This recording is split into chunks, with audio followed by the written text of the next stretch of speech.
Olá amigos, tudo bem? Eu sou Thiago Viegas e você está no Anglocast. E hoje vamos dar continuidade aos nossos assuntos, o que as lideranças mundiais estão fazendo, as movimentações delas pelo mundo e o que isso impacta aqui no nosso Brasil sobre a nossa hegemonia. E para falar desse assunto, estamos aqui com um especialista, o professor Guilherme. Tudo bom, meu amigo? Boa tarde, Thiago. Obrigado ao convite. Que possamos conversar sobre assuntos bastante delicados, diga-se de passagem, e que eu consiga atender as expectativas das perguntas do amigo. Eu tenho certeza, pela prévia que a gente já teve aqui, que tu vai ser mais do que satisfatório. Mas, Guilherme, nós acabamos de falar, agora recentemente, no último podcast, sobre a movimentação dos Estados Unidos na Venezuela, as intenções que ele já declarou sobre a Groenlândia e como os países estão se movimentando. Eu chamo isso do War da vida real. Então, para quem conhece o joguinho ali do War, os seus objetivos, como é que é, as dominâncias e os movimentos que são sempre encabeçados por objetivos estratégicos, econômicos, controle de rotas. Temos aí hoje 3 potências que disputam o poder do mundo: Estados Unidos, Rússia, China, e no meio disso tudo tem países como o Brasil que ficam aqui, observando toda essa movimentação. E sempre um cenário que a gente traça no nosso imaginário, pelo menos eu, é até que ponto isso pode impactar na nossa vida. Vimos agora recentemente o nosso vizinho, a Venezuela, sendo ocupada pelos Estados Unidos, não de forma direta, mas sabemos que quem está comandando a Venezuela são os Estados Unidos, e sabemos que os Estados Unidos, historicamente falando, tem muito interesse no Brasil, já teve interesse em ocupar a nossa base de Alcântara, tem interesse em algumas regiões estratégicas, tem interesse sobretudo na nossa Amazônia, que ela é passada nos Estados Unidos como uma zona internacional que não pertence ao Brasil, e isso há muitos anos atrás. Então eu queria começar essa conversa aí querendo saber um pouco a tua opinião, como é que tu enxerga isso como um historiador? Porque a história, ela sempre tem padrões que se repetem, né? Nós vivemos um momento que, para muitos historiadores, não são poucos, eu até estou preferindo nem escutar tanto alguns outros colegas historiadores. Eu estou indo mais pelo viés da geopolítica. Muitos professores universitários estão fazendo uma leitura maravilhosa do que está acontecendo nesse momento. A gente pode trabalhar com a ideia de um vazio de poder que acontece nesse exato momento por parte da ONU, que é aquilo que falávamos anteriormente. E isso serve para qualquer tipo de coisa: o ambiente escolar, o ambiente empresarial, o futebol, um vestiário, um governo, um batalhão, a sala de aula. Se tu tiver um vazio de poder, automaticamente esse poder vai se espalhando em outras pequenas esferas. Daqui a pouco essas outras pequenas esferas, cada um tem um poderzinho e cada um acha que pode fazer o que quiser. O que está acontecendo hoje? Tu tem um conjunto de invasões, a Rússia está invadindo territórios, a China está invadindo territórios, Estados Unidos invadindo territórios. E cadê aquela instituição máxima que promove a paz, que é a ONU? Ela está pedindo, é aquela piadinha. Para, chega. Eu gosto de fazer em sala de aula uma brincadeira magnífica, que foi durante a Segunda Guerra Mundial, que aí o papel da ONU era feito pela Liga das Nações, que era a ONU da época. Ela só existia, ela foi criada para estar ali. Logo após o Tratado de Versalhes, serviu para nada. Mas enfim, o que acontecia? O Hitler começou a anexar territórios ao redor da Alemanha, e a Liga das Nações: Hitler, só mais esse, tá? Depois chega. Parou. Não, pode deixar comigo. 3 meses depois, Hitler anexa outro território. Hitler, tô te avisando, Hitler, vamos parar com isso. E assim caminhou até estourar a Segunda Guerra Mundial. Então a ONU, ela não tem poder, tá tendo uma fala, mas não tá tendo poder. Ao mesmo tempo, as 3 maiores potências do mundo estão aumentando seus aliados, aumentando seus territórios, vão entrar em choque a qualquer momento, porque nós estamos vivendo esse vazio de poder. Nós percebemos alguns movimentos interessantes, como, por exemplo, os Estados Unidos se retirando, por assim dizer, da Europa e concentrando a sua atenção na América. Sabemos que, geograficamente falando, os Estados Unidos é muito privilegiado, que uma invasão ali nele é um pouco mais complicada. E ele tem a maior preocupação dos Estados Unidos é a ocupação da América Latina, no qual geraria espaços e possíveis bases e uma estruturação dos seus inimigos que poderiam daí ter um território terrestre para poder adentrar ao território americano. Tu acredita que o movimento hoje dos Estados Unidos ele desconsidera a Europa e outros cenários, deixando, digamos assim, a Rússia se criar, a China se criar nessas regiões para que ele possa exercer o seu controle na América e garantir a América? É um raciocínio muito bom. É um tipo de visão que não deixa de ser absurda, porque algumas teorias, falávamos sobre isso, tem umas teorias, e isso aqui é teoria. Deixar bem claro para o pessoal, não há nada comprovado sobre isso que eu vou falar, mas eu achei interessante e irei compartilhar com os amigos. Existe uma teoria rolando por aí de que essas 3 maiores potências do mundo ou estariam em um acordo comum de que cada um invade o que tem que invadir porque nós 3 precisamos progredir. Ou não existe um acordo em comum e essas 3 potências chegaram à conclusão, todas estão invadindo territórios, a gente vai invadir. Os Estados Unidos estão invadindo, a China está invadindo, a Rússia vai invadir também, certo? E curiosamente, ambas essas 3 potências estão tomando territórios a cada dia que passa. É só você ligar no noticiário, é só você abrir e usar da forma correta o telefone, que é um manancial de conhecimento. Deixa a dancinha para depois e vai ver o que está acontecendo no mundo, que pode te ajudar em alguma coisa.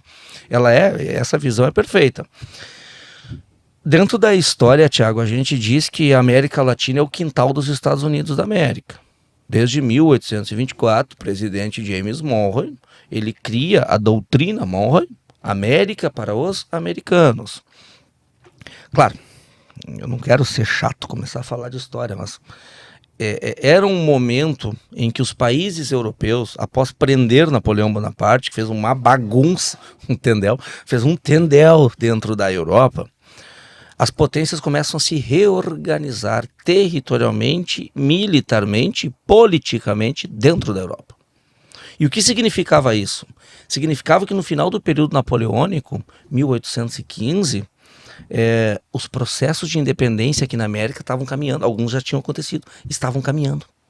Então você tinha Brasil, Argentina, Uruguai, Chile, Colômbia, Venezuela, Peru, etc.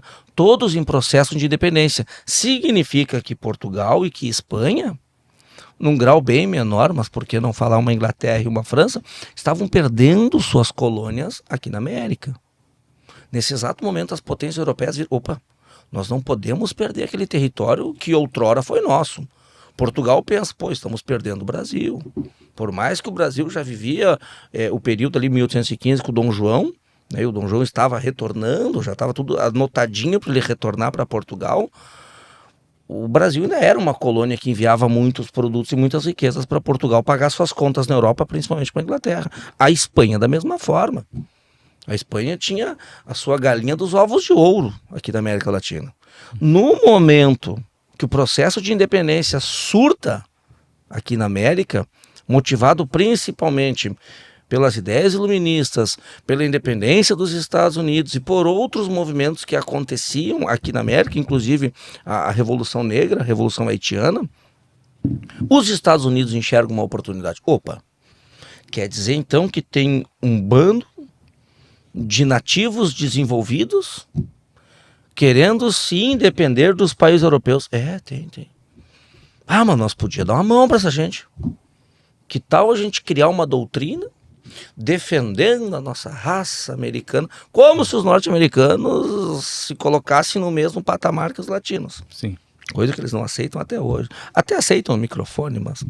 Fora isso, o que acontece? Os Estados Unidos criam a doutrina Monroe. Não, nós vamos proteger o processo de independência de todos os países da América Latina. Podem contar com a gente. E não a todos os Estados Unidos colaboram para o processo de independência, para vários processos de independência na América Latina, buscando bloquear um retorno do domínio dos países europeus aqui na América. automaticamente começa a presença, começa o domínio, começa a infiltração, as infiltrações dos Estados Unidos em vários governos da América Latina e se transformou de fato num quintal. A história tem para mostrar a influência dos Estados Unidos em todos os países latino-americanos. Eu acredito muito que um país, para ele estar seguro numa movimentação dessa geopolítica que cada vez mais vemos as grandes potências com esse olhar, né, sobre o território, é ele ter uma hegemonia, né, uma defesa bem estabelecida. E vamos partir alguns paralelos até para entender um pouco a visão que o Brasil teve, né? O Brasil sempre foi um país pacifista e nada contra o pacivismo, né? Nós adoramos viver em paz, mas não podemos ser ingênuos de não nos prepararmos para tempos de guerra. Porque senão a gente vai viver numa utopia, achando que a gente vive no País das Maravilhas e o mundo da fronteira da nossa casa para a rua está em guerra. E daqui a pouco essa guerra pode chegar ao nosso quintal. Qual o temor que eu tenho como brasileiro? E se daqui a pouco essa disputa vier para o quintal da nossa casa? Como nós estamos nos preparando para isso? Como que nós nos posicionaríamos nesse cenário? Porque o Brasil hoje vive muito a questão de, eu vou me relacionar com A, vou me relacionar com B, e não ter um papel de independência no sentido assim, não, eu vou trilhar o meu caminho, ditar as minhas regras para fazer a minha defesa, fazer a minha logística. Não estou aqui falando mal das nossas Forças Armadas, pelo contrário, são muitas vezes desprestigiadas pelo governo. Mas o que eu estou afirmando aqui, por que não existe um movimento e por que existe essa ideia do Brasil de que não precisamos, que não é necessário investir na nossa defesa? Da forma adequada, né? Olha, é impressionante, porque a gente que pensa demais, ao ver outra pessoa falar, a gente começa a pensar mais ainda. E como é chato ficar triste, né? Porque eu acabei ficando triste, porque você vai olhar a questão de riquezas minerais, materiais e humanas do Brasil, nada explica a gente passar pelo que passamos até hoje. O Brasil nunca viveu um momento bom na história. Bom mesmo. A gente sempre apresentou. Tivemos qualidade. 2011, se não me engano, o Brasil se transformou na 6ª potência do mundo. Foi uma coisa assim. Perfeito, mas os dados mostravam o nosso PIB. Né? Uma certa qualidade de vida que mudou para uma certa classe social. Mas desde que o Brasil se transformou, vamos puxar mais recentes para não ir lá para o Brasil colônia, vamos puxar a nossa independência, ou quiçá a República em 89, o Brasil sempre apresentou mais defeitos do que qualidades. Essa foi a verdade. É chato falar isso. Essa foi a verdade. E vai ano, e voltam os anos, e passam-se os anos, e a gente está trocando cavalo por égua, a gente troca cachorro por lobinho, a gente troca gato gordo por gato magro, né? Então a gente ajeita de um lado e acaba estragando do outro. Agora eu vou para onde tu precisa de uma resposta. Nós temos riquezas incalculáveis. Tu já ouviste falar no Tratado de Madrid? Sim. 1750? Uhum. O Tratado de Madrid foi um tratado feito pela Espanha e por Portugal, que dividiram, eu vou trabalhar dessa forma, que dividiram o Brasil. Basicamente, de um lado ficaria território português, de outro lado território espanhol, e curiosamente territórios das sete cidades santas, lá do território missioneiro no Rio Grande do Sul, eles passaram para o domínio português, né? Em troca, Portugal daria uma colônia portuguesa em território espanhol, que é a colônia do Santíssimo Sacramento. Sim. Cidade turística linda lá no Uruguai. E o pessoal acha que é aquilo, tem historiador que diz que é aquilo ali. Porque os portugueses foram escravizar os indígenas das missões, porque é o território que agora pertencia a Portugal, e como eles já eram civilizados, tinham profissões, eles não aceitaram aquele trabalho que ia ser compulsório. Tá, isso aconteceu, mas o Tratado de Madrid nunca visou aquilo ali. O Tratado de Madrid, se tu for ver no desenhozinho, ele visava a Amazônia. Então, e foi 1750, século XVIII. Desde o século XVIII nós já temos bem explícito de que a Amazônia era o futuro para salvar muitas nações. De todas as suas riquezas que tem. Thiago, quantas notícias nós já tivemos, eu vou pegar um recorte dos últimos 20 anos, de cientistas, de países, de reis, que estão lá na Amazônia, que estão visitando a Amazônia. Eu estou falando da floresta amazônica, que ela pega vários estados, né? O pessoal confunde floresta amazônica com a Amazônia. A Amazônia é um estado. Sim. Eu estou falando da floresta amazônica. Uhum. Pega Mato Grosso, Cuiabá, e assim vai, né? Rondônia, Roraima, etc. O manancial de riqueza é muito grande. Então não é de hoje que aquilo lá é muito rico. Nós temos aquíferos, os dois principais da América do Sul, Guarani e o Alter do Chão. Nós temos uma mão de obra incrível. Nós temos potencial hídrico, nós temos potencial vegetal, nós temos potencial mineral. Então, e as reservas ao redor do mundo estão se escasseando, né? O que já foi muito belo para alguns países, hoje já não é mais.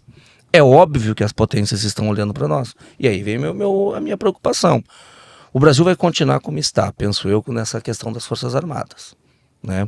Por que o Brasil nunca se protegeu? Quem sabe por essa tradição pacifista. Qual que é o meu principal medo? Eu tenho pavor de guerra, eu tenho ódio de guerra. Tem pessoas que querem guerra, que amam guerra porque assistem filme. Pô, olha o que está acontecendo na Ucrânia e na Rússia. Olha o que aconteceu em Gaza e em Israel.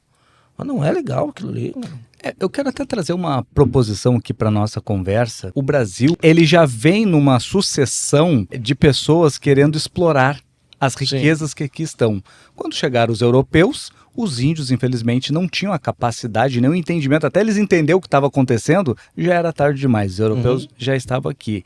E, posteriormente disso, teve muito a própria cultura, né? Por ser uma colônia de exploração, não se tinha muito aquele viés assim, vamos defender, a salvo defender economicamente, mas eu digo de se criar ali uma nação.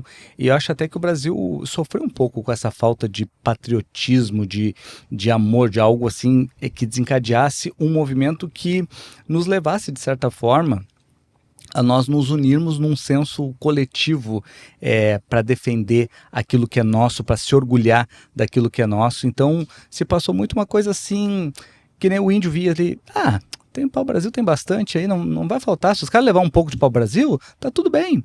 Se os caras entrar na Amazônia, que não estão entrando aqui os pesquisadores do mundo inteiro, as indústrias farmacêuticas, e levar os exemplares para os outros países, tá tudo bem. Se a gente deixar eles fazerem uma basezinha ali, ficar explorando na Amazônia, a gente nem tá explorando mesmo, aquilo é muito grande, né? A gente nem dá conta de mandar lá os nossos patrulheiros. Então, deixa os caras lá. Primeiro ponto, a questão do Brasil.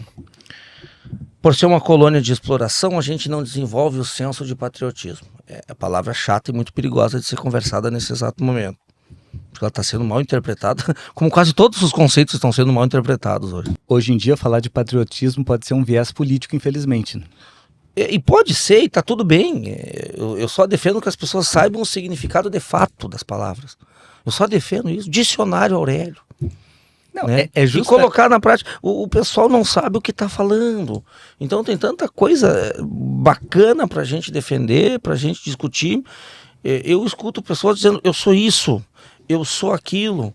Aí eu fico olhando para a pessoa, mas não é isso. Está aqui o significado da palavra e de que forma a gente coloca em prática. Mas não estou falando patriotismo, eu falo de vários tipos de palavra. Né, do feio, bonito, da origem econômica, da origem social, do grau, da formação acadêmica.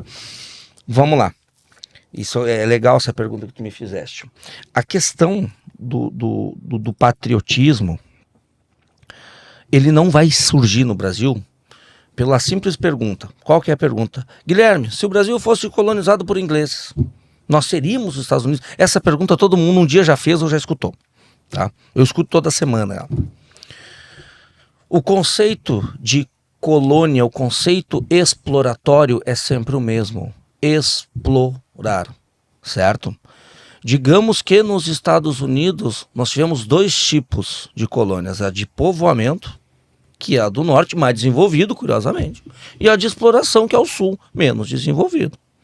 O problema é que no Brasil, a gente já começa pelo livro do Eduardo Bueno. Quem é que veio para cá? Qual que era o objetivo de alguns capitães donatários? Qual que era o objetivo dos funcionários portugueses? Quem veio para o Brasil para desenvolver o conceito de nação, ou de país, ou de um lugar para morar? Ninguém. Só vieram pessoas para cá para ganhar dinheiro e voltar embora. E eu vou dar mais um passo de 300 anos. Colonos italianos que vieram para cá. A maioria das cartas que a gente tem em vários museus italianos espalhados pelo sul do Brasil e até mesmo em São Paulo, é o desejo de voltar, é o desejo de acumular alguma riqueza e quem sabe um dia retornar, né? Depois que eles se dão conta, mas nenhum deles, claro, a maioria veio para cá, trabalhou, construiu, maravilhoso, principalmente a região sul do Brasil, a gente consegue ver o esforço, a construção de uma identidade, etc. Mas a gente vê nas cartas, e aí não é a minha opinião, são as cartas escritas das pessoas daqui para lá, né? Um dia a gente quer voltar, até que eles se dão conta, não tem como. Venham vocês para cá, aqui tem a terra, aqui tem o incentivo. Mas indo até os portugueses, nós temos 300 anos de ninguém querendo vir para cá para construir nada. As pessoas vêm para cá para enriquecer e voltar para a Europa. Quem em sã consciência vai trocar a Europa no seu auge de um período do século XVI, XVII, XVIII, né? Por um território que não tem nenhuma cidade. Tem uma aldeia com casas de barro. As estradas são de barro. Quem é que vai querer fazer isso? Não, vou abandonar tudo e estou me largando para o Brasil. Nem é Brasil, é terra Brasília, estou me largando para aqueles lados. Vai fazer o que aqui? Ganhar muito dinheiro, aí tá certo. Mas todo mundo quer retornar. Agora tu coloca 500 anos de pessoas querendo acumular, sem ter um projeto de fato, acontece isso aí. É porque nós percebemos na nossa política o mesmo pensamento exploratório. As pessoas querendo levar riquezas sem construir nada. Então acho que passa um pouco sobre isso, de não ter uma preocupação sobre o que nós estamos construindo para o nosso país. E eu acho que é isso que é muito preocupante. É do tipo assim, se eu fizer um acordo, tu é presidente dos Estados Unidos e tu quer colocar uma base militar no meu território, mas isso vai me gerar muito lucro. Eu assino contigo, porque eu estou no poder por 4 anos, não sei se eu vou conseguir por 8, mas vai ser o máximo para mim, daí depois vai entrar na oposição. Então se eu puder me beneficiar desse dinheirinho aí, vou botar uma base tua ali, não vai fazer diferença para mim, então bota lá, meu querido, ocupa ali, toma o controle, me dá esse dinheiro para cá, que é isso que eu quero. Então eu vejo um pouco isso acontecendo na nossa história, né? Tu tem muito mais propriedade pelos teus estudos ali para trazer a tua visão, mas eu acho importante até a gente fazer esse exercício aqui para que o nosso ouvinte ele consiga pensar um pouco mais e criar essa provocação. Qual o tamanho do impacto que decisões dos políticos que nós colocamos no poder podem gerar nessa hegemonia? Podem gerar no nosso próprio futuro, podem gerar que amanhã vai chegar alguém e vai tirar a gente da nossa casa e vai ocupar o nosso território. Penso que todos. A gente só está colhendo hoje o que plantamos. Nossas escolhas, e eu defendo as pessoas que não vão votar, eu defendo as pessoas do nulo. Eu sou uma pessoa que faz muito tempo que eu não voto. Porque faz muito tempo que em ano de eleição eu não consigo estar na minha cidade natal. E é bastante custoso ir para a minha cidade natal para votar e ter que voltar no mesmo dia, segunda-feira de manhã, estar postos ao trabalho, né? Por causa de uma eleição, infelizmente. Mas eu defendo muito o pessoal que vá votar, que defenda uma bandeira, mas eu também entendo o pessoal que também sente que nós vivemos uma utopia, né? Só que tudo aquilo que a gente escolhe, as pessoas que nós colocamos no governo, no legislativo, no executivo, são eles que estão construindo o nosso país. Nós construímos com o trabalho, mas a gente viu o poder que a política tem. Você pode fazer a manifestação que tu quiser. Você pode encher ruas. Vai ter algumas mudanças? Teremos algumas mudanças. Mas o poder que essas pessoas têm de dar canetaço na madrugada, o poder que essas pessoas têm de fazer leis, de fazer projetos de emendas nas madrugadas, nos feriados, é incrível. E a gente não tem mais controle sobre isso. E hoje a gente consegue ver uma verdadeira aliança entre sistema político, sistema judiciário, o qual a gente não consegue alcançar mais. Eu falo para ti, a gente estava conversando antes, eu amo, que fique claro também, eu amo o meu Brasil, eu adoro, eu vou continuar amando, torcendo, trabalhando, que tudo dê certo. Mas eu vivo um período em que, para mim, eu me desiludi, eu me desmotivei com o Brasil. Eu vou continuar vivendo, eu vou continuar me divertindo, eu vou continuar torcendo, eu vou continuar criticando as coisas que eu estou vendo que estão erradas. Mas essa ideia, o Brasil que vai dar certo. Eu estou pesquisando, sei lá, 15, 16 anos a temática brasileira. Eu já vi que não está mudando a 300. Que não está mudando a 300. E não quer. Dói falar isso, é chato. Mas eu acho que num nível macro não vai mudar. Não vai mudar. Muda no micro, a gente está vendo. Políticos locais fazendo a diferença. Mas num nível macro é quase utópico dizer que o Brasil vai se tornar uma potência, porque eu acho que as pessoas que estão nos postos de liderança do nosso país não querem que o Brasil se torne isso. Porque antes da gente se tornar uma potência, a gente vende nossos recursos para as potências. É isso que acontece. Eu acho que isso acontece quando o governante ele pensa mais nos seus benefícios do que no benefício para sua nação. Tu precisa de tempo para construir alguma coisa. E como nós mencionamos aqui anteriormente, né, uma colônia de exploração ou um governo de exploração, ele visa o lucro rápido. Então ele visa assim, eu não vou construir nada ali, que construir leva tempo, é trabalhoso, eu vou pegar o máximo que eu posso aqui e voltar para o meu lugarzinho lá e ficar curtindo o recurso, né, a riqueza que eu adquirir. A América Latina, infelizmente, ela é muito empobrecida e por conta dos seus governos que são muito similares aos nossos, ao sistema de modelo do nosso, acaba destruindo toda a possibilidade que esses países têm, e muitos deles têm possibilidades de melhorar, de crescer, acabam não crescendo. Tu acredita que o controle, antes do que bélico, ele vai ser econômico? Por causa que um país que ele está enfraquecido economicamente, chega uma grande potência como os Estados Unidos, ele pode exercer esse domínio muito antes de atirar um primeiro míssil, né? A influência norte-americana ela já se faz presente aqui no Brasil há muito tempo. Muito, muito, muito tempo. O atual presidente do Brasil, Lula, ele não faz ligações quinzenais com o presidente norte-americano. Eu não estou falando só do Donald, estou falando de todos os anteriores. E não é à toa. Ele sabe o poder que os Estados Unidos têm aqui dentro. É intervenção em segundos. Rápido. Quase sem reação. Porque aconteceu mais ou menos na Venezuela. E eu vou eliminar as teorias da conspiração, que podem ser verdadeiras. Eu ainda não consegui comprová-las. De que a Venezuela já teria um pré-acordo com os Estados Unidos, porque para muitas pessoas aquilo foi muito estranho, o que aconteceu, etc. Não vou nesse caso. Eu estou dizendo do poder de intervenção norte-americano no Brasil. É instantâneo, né? Por mais que tenhamos pessoas que tentem discordar e quem sabe irão evitar essa intervenção com nossas forças armadas, eu acho que existe uma aliança norte-americana, brasileira, historicamente falando, e que é muito fácil tomar esse controle. E esse controle econômico dos Estados Unidos, no quintal dele, que é a América Latina, começou a dar passos muito largos, principalmente depois da intervenção na Venezuela. Teve um diálogo bastante agressivo do presidente da Colômbia contra o Donald Trump, foi? Foi. Logo após a intervenção, que foi como se fosse um desafio aquilo.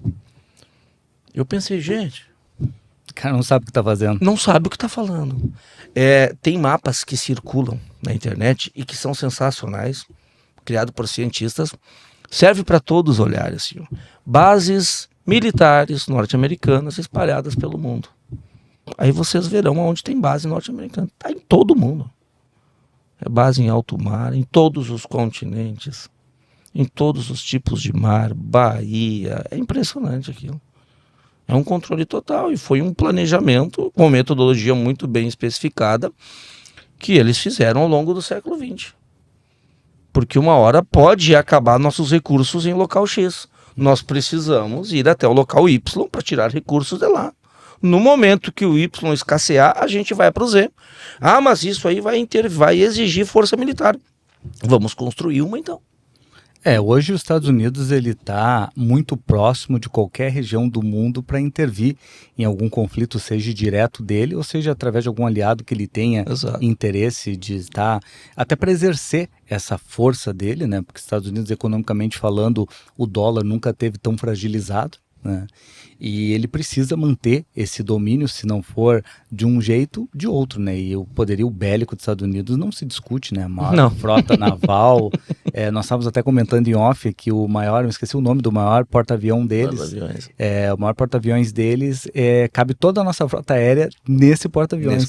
E é um porta-aviões deles, então... Entre tantos outros que eles nem têm. começa a brincadeira, né? Me preocupa muito. Vamos resolver no diálogo. Baseado no movimento histórico dos Estados Unidos, principalmente pegando um tempo mais contemporâneo, se eles viessem de fato a ter um interesse no Brasil ao ponto de querer intervir, não estou falando agora, estamos falando futuramente, como tu acha que seria esse cenário? Seria algo que colocaria em risco a nossa propriedade, a nossa autonomia, ou seria uma coisa mais de um controle institucional? Eu acho que os diálogos, eu vejo bastante pontos negativos no atual governo. Um ponto positivo é o constante diálogo com as potências. Eu acho isso necessário, né, para qualquer presidente de qualquer país. Ainda mais do Brasil, que está sendo visado por essas potências. A China está em constante presença aqui. Eu não vejo uma forte presença da Rússia, mas o Brasil ideologicamente se alinha com o governo russo. Os Estados Unidos estão aqui há muito tempo. Mas eu me arrisco a dizer que eu não sei até que ponto o Brasil pode se tornar o estopim de um terceiro conflito mundial. Tu diz um conflito em busca de recursos naturais. Não, o estopim. O Brasil será a causa de um conflito entre as grandes potências. Sim. O Brasil seria a Sarajevo de 1914. Sim. Tu entende? Em 1914, o assassinato do Francisco Ferdinando foi o estopim de uma guerra que estava pronta para iniciar. Imagina que eu e tu estamos prontos para brigar. Só que eu não tenho motivo, eu tenho vários motivos para te bater e tu também. Mas falta o principal, assim. Entende? Aí tu me falou algumas coisas que eu não gostei. Aí eu já pulei em cima da mesa. Falta isso.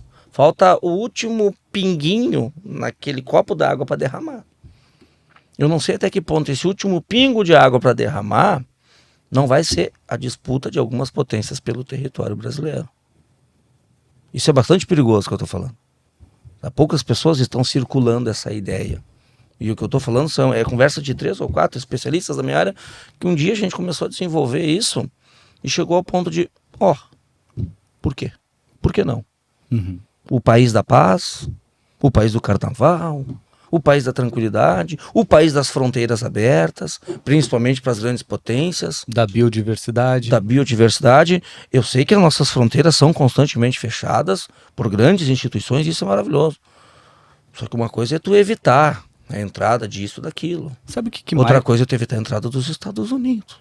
O que mais me preocupa nesse cenário, e a gente tem que trazer a nossa história, a nossa memória, nós estávamos falando aqui anteriormente a respeito da República, né? Então nós tínhamos ali a monarquia, com Dom Pedro II fazendo ali o seu trabalho, na minha visão, um ótimo trabalho.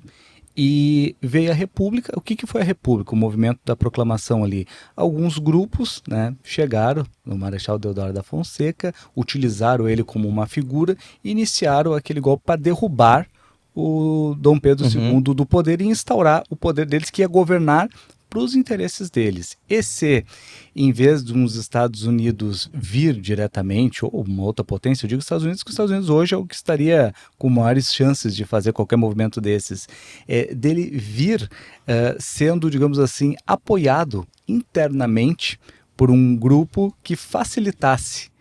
Porque eu acredito que, eu não posso ser leviano, mas eu acredito que na Venezuela ali foi exatamente o que aconteceu. Um grupo facilitando para os Estados Unidos para que eles pudessem entrar, até pela velocidade, pela precisão que foi tudo.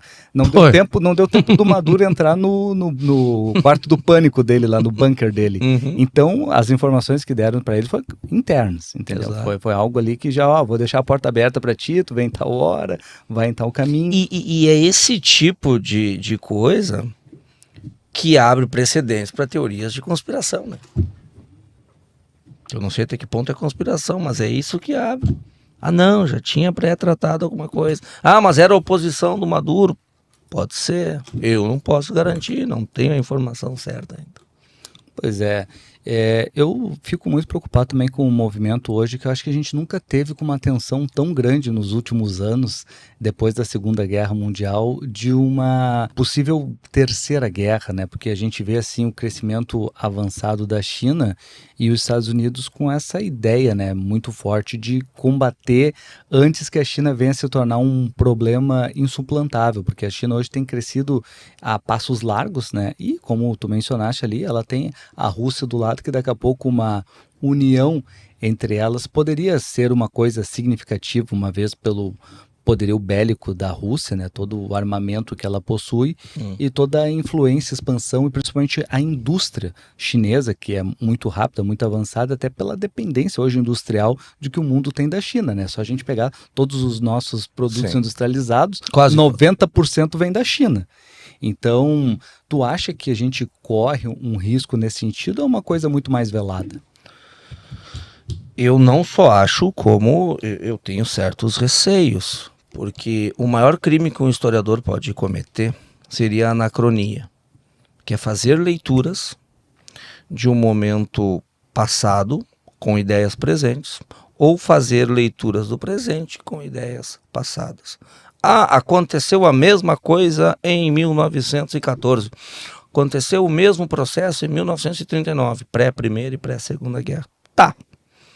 Mas, embora estejam acontecendo processos parecidos, nós temos que fazer uma leitura de que hoje as coisas mudaram. Da mesma forma que mudaram de 39 em referência a 14. O cenário, e isso qualquer historiador... eu vou cuidar, professor de história também tem, eu sou professor de história, tem historiadores, mas existe uma diferencinha entre um e outro. Mas eu acho que é consenso entre professores de história, historiadores, geopolíticos, geógrafos, pessoas que estudam a área. O cenário ele está pronto. O cenário está totalmente pronto. A gente nunca teve tanto movimento de tropas militares no mundo como estamos tendo nos últimos 2 anos. Né? E são movimentos estratégicos, não são movimentos à toa. A maioria dos testes de armas estão sendo divulgados. A maioria agora a China fez um teste, não me lembro com que tipo de míssil lá, que foi o primeiro e só eles têm aquele tipo de míssil hoje no mundo. A China mesmo, a China e a Rússia fizeram um teste conjunto com 100 mil drones, com poder balístico. É 100 mil. Imagina só. E eles estão divulgando isso. Né? E as frases estão se tornando cada vez mais ácidas, tanto nas declarações do Trump quanto nas declarações do Putin.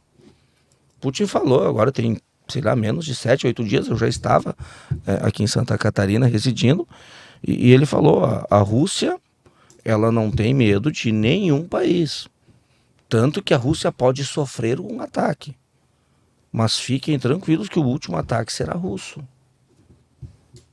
São palavras muito fortes, que para uma nação que nem os Estados Unidos, obviamente que eles não vão ficar calados, eles vão responder também de uma forma verbal.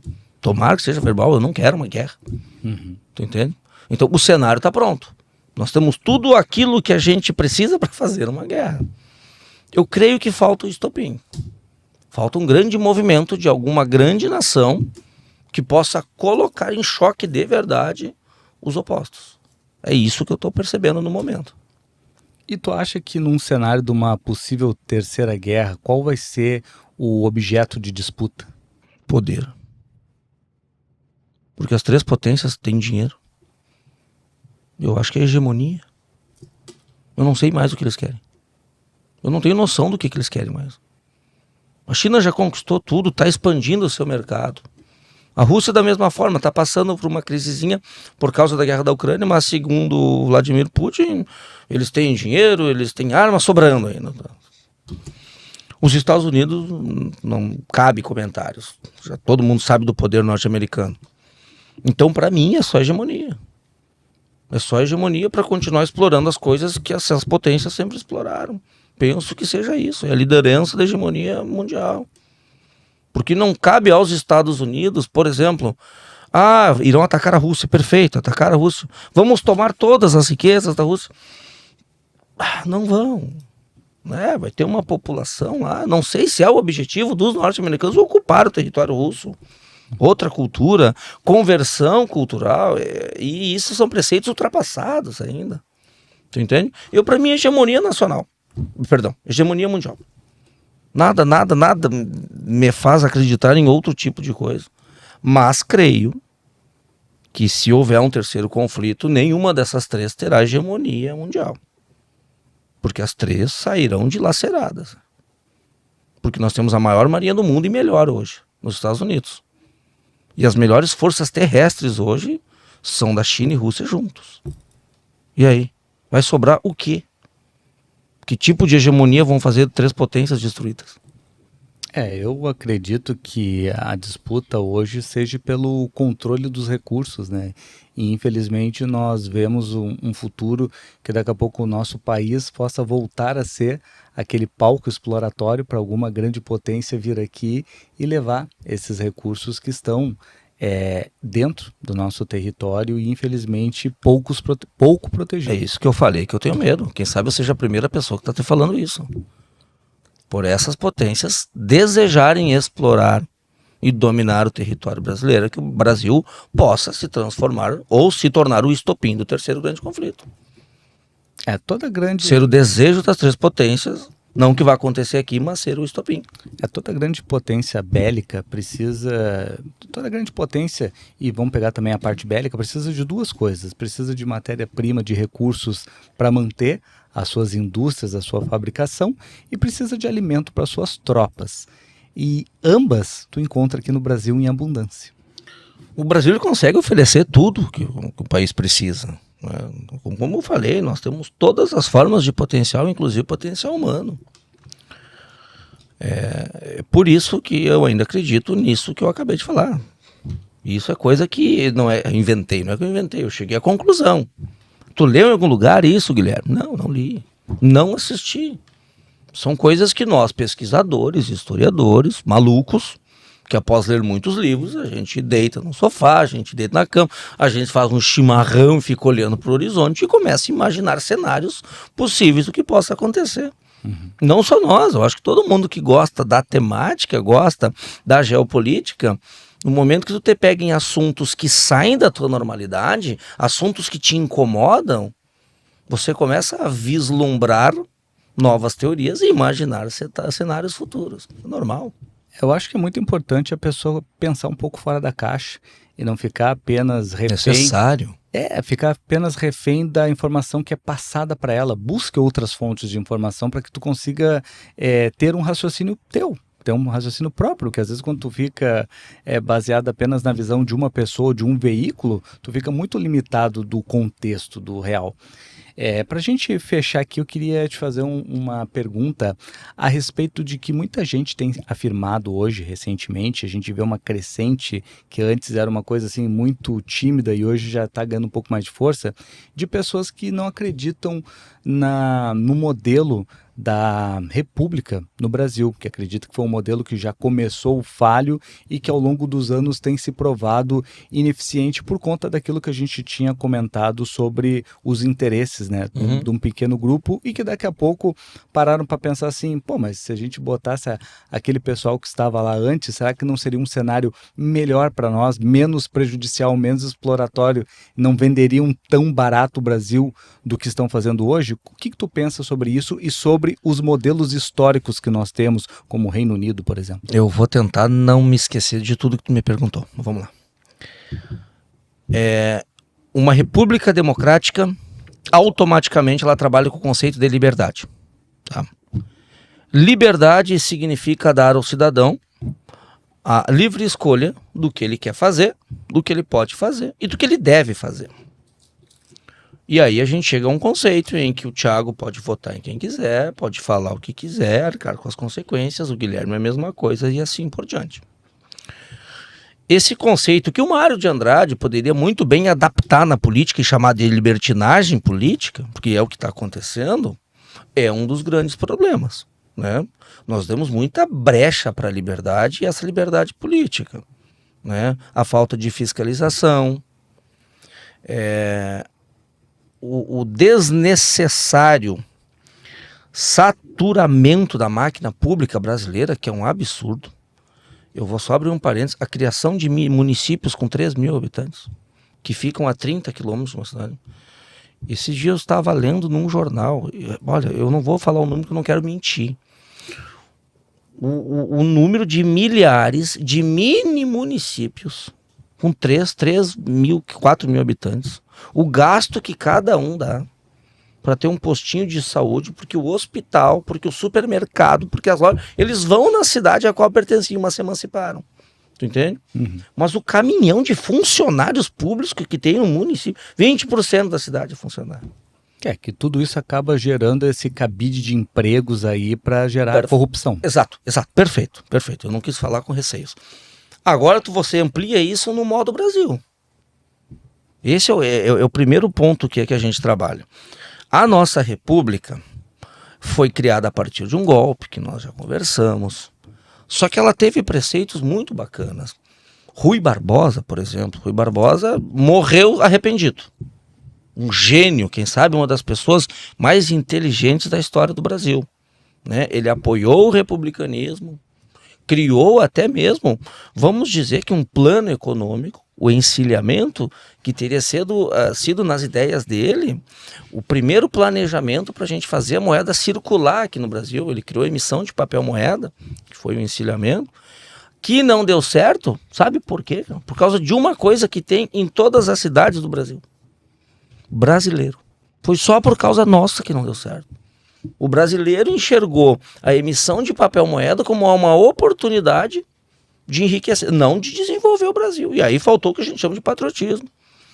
Um sem número de empresas fantasmas surgiram para conseguir esse dinheiro, para lavar esse dinheiro, para depositar fora do Brasil, porque o governo estava dando uma chance para tentar. Olha, eu preciso desenvolver o comércio de um país que foi agropecuarista por 300 anos. Na verdade, nem agropecuarista, só agrário. Então, agroexportador. Eu preciso desenvolver indústria, a gente está virando o século XX. Eu vou dar dinheiro na mão do povo, vou dar dinheiro na mão do empresário, do investidor, que eles vão saber fazer. Muitos fizeram. Grande parte não fez. Então, a República já iniciou assim. Sim. Depois a gente vai para o café. Gente, o que fizeram no governo do Campos Salles foi um negócio incrível, né? Eu não sei se você lembra, a política dos governadores foi feita uma verdadeira aliança a partir dos plantadores de café e alguns outros proprietários de terra, em que era uma aliança de que todos os coronéis proprietários de terra, nem que tivessem que comprar à força os eleitores, para votar sempre nos coronéis e nos deputados e políticos que fossem da sua aliança, para que lá em cima, na capital, no Rio de Janeiro, todos os projetos que o presidente lançasse, esses deputados aprovassem. Então o coronel faz com que a sua população, o seu curral eleitoral, eleja os mesmos deputados que irão aprovar os projetos do presidente. Sim, tudo com viés econômico da iniciativa privada da elite. E ainda vai ter um projeto, deixa eu tentar me lembrar o nome, né, que foi uma política de valorização do café, que todo café excedente no Brasil, ele seria comprado pelo governo. Sim, eu me lembro disso. Isso. Para dar uma mão para os cafeicultores. O presidente era cafeicultor. Sim. A maioria dos deputados eram cafeicultores. O que é isso? É Convênio de Itu, se não me engano. O nome onde foi realizado. Foi lá na cidade de Itu e fizeram essa política de valorização do café. Automaticamente o governo, na figura dos cafeicultores, estava comprando o próprio café excedente, mas com dinheiro público.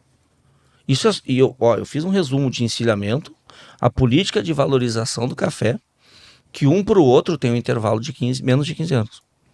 Já iniciou assim a nossa república, eu não vou entrar nos outros detalhes. Então a república, ela tem um conjunto de coisas boas, coisas ruins, mas ela apresenta o conceito da liberdade constitucional, etc. E que permite fazer isso aí que eu acabei de falar para ti. Ela permite. O grande ponto aqui é se hoje nós somos mais livres ou não. Tem essa questão. Somos presos ao sistema. Exatamente, né? E é isso que as pessoas têm começado a colocar em xeque, né, de pensar qual modelo que estaríamos mais livres e mais seguros, né, de toda, infelizmente, essa corrupção e esse governo exploratório, né, essa liderança exploratória que vem assolado o nosso país desde lá dos princípios. Se tu perguntar para outros historiadores, até para meus colegas que vieram aí, fulano, você prefere a monarquia, a república? Eu não sei te responder, eu não sei. Guilherme, se a monarquia viesse hoje, não sei. Eu não posso ver os olhos de hoje como foi a monarquia 100 anos atrás.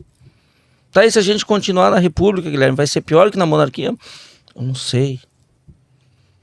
Tá, e se aquele fulano falar que na monarquia vai ser melhor, eu vou discordar. E eu não vou ter fatos para provar o contrário, mas eu só vou discordar. E se ele falar, Guilherme, se a gente continuar na república vai ser melhor, eu também não sei. Mas eu vou discordar novamente. Porque realmente, essa palavra que eu falei umas 10 vezes hoje, eu vivo um momento de utopia quanto ao Brasil. Eu não sei até que ponto, que tipo de monarquia a gente vai ter. Né? Vamos trazer novamente a família real? Será? Mudar toda a estrutura? Primeiro que eu acho que não vai ter como acontecer. Porque quem está no poder não vai querer largar. Né? Então não sei qual que vai ser o processo que eles irão adaptar. Eu acho que conversa é legal, tem que ser falada. Mas eu duvido muito que aconteça. Vamos deixar para uma próxima, porque é um assunto que vai se estender por demais. Tentar levantar um pouco o ritmo desse programa, que Deus abençoe e tenha misericórdia do nosso Brasil. Dará tudo certo. Infelizmente, né, o brasileiro ele merecia mais, né? Merecia mais dos seus governantes, mas também fica aqui uma reflexão de nós investirmos na educação. Nós que estamos falando aqui no podcast para uma rede de ensino, para a Rede Anglo, que cuida bem dos seus jovens, né? Investir numa educação, que a educação é a base da mudança, né? Então, se nós queremos ter governantes melhores e um país melhor, tudo isso parte da educação. Sim. Eu amo muito o brasileiro. E o povo que eu mais amo é o brasileiro. Eu sou fã da gente. Nós somos engraçados. Em momentos de dificuldade, a gente consegue ainda esbanjar um sorriso no rosto. Pro local que tu vai, claro, vai ter os problemas que todos os locais oferecem, mas você encontra hospitalidade, você encontra pessoas boas, todo mundo te abraça, todo mundo te ajuda. O povo brasileiro, ele é trabalhador, no seu geral é trabalhador. A gente tem esperança, a gente sabe fazer a festa, a gente sabe ficar em luto, a gente sabe voltar, a gente sabe dar aquela volta por cima depois que tudo desabou, né? A gente viu o período de enchente no Rio Grande do Sul, eu fiquei ilhado numa cidade. Porque eu estava dando aula, fechou a enchente em 3 dias, eu não tinha como ir embora. A gente viu todo mundo se ajudando, o Brasil inteiro mandando verbas. Entende? O nosso povo, ele é maravilhoso. Claro, se a gente quiser precipitar as palavras, a gente pode começar a apontar os erros aqui. Eu diria que judicialmente não é bom para nós dois. Mas que o nosso povo é bom, ele é bom. Com certeza. Mas, Guilherme, queria agradecer demais aí por todo esse papo, né? Por todo esse esclarecimento que tu traz em cima dos fatos, em cima da história. Eu sempre gosto de reafirmar aquela frase que povo que não conhece a sua história está fadado a repetir os erros. Então é isso um pouco o exercício que a gente traz aqui, trazendo professores de história, trazendo esse relato, esse registro daquilo que nós já temos, vendo os movimentos atuais e como o que nós aprendemos no passado, nós podemos tirar lições para não cometer esses erros novamente agora no presente. Muito obrigado pela tua participação. Já te deixei o convite aqui para próximas pautas que eu tenho certeza que vocês vão gostar. Em breve aí nós vamos estar anunciando. Eu agradeço o convite, também a oportunidade que o Anglo está me dando. É um prazer estar aqui. É bom falar com pessoas esclarecidas e que sabem fazer as perguntas, sabem explorar o que a gente pode falar. E estou à disposição sempre para mais momentos. Muito obrigado. Obrigado também pela sua audiência. Eu acho que esse conteúdo vale o teu like, então já deixa ali que vai apoiar demais o nosso canal. Coloque aqui nos comentários também qual é que é a sua opinião sobre essa movimentação, quais são as suas preocupações sobre a hegemonia e o futuro do nosso país e se inscreva no nosso canal. Tem conteúdo inédito toda semana. Nos vemos numa próxima. Até mais.